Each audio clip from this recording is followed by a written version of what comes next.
marketing je ena najbolj dinamičnih dejavnosti, bi jaz tem rekel, pod vplivom tehnologije, pod vplivom pač različnih prenov poslovnih procesov. V tem delu smo rekli, v redu, če smo društvo za marketing, moramo ta znanja na nek način čim hitreje predstaviti tudi trgu. In tako so nastali pač marketinške teme, marketing topics, ki so aktualne in smo poskušali najboljše predavatelje zbrati na posamezne marketinške teme in jih predstaviti pač vsem, ki želijo napredovati v marketingu. Dejansko so v bistvu glavni del poslanstva društva za marketing Slovenije in so bile tudi v tem letu 2015 izredno dobro sprejete.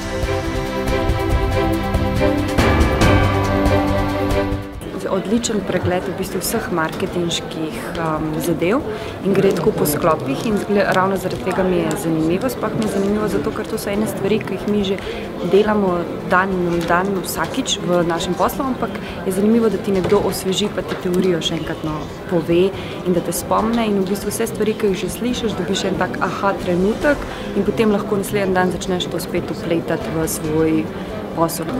Topics dogodkov se zelo rada udeležujem, predvsem zato, da preverjam lastne prakse, ki jih izvajamo v podjetju. Odlično je spoznavati ljudi, ki delujejo na podobnih pozicijah v drugih podjetjih.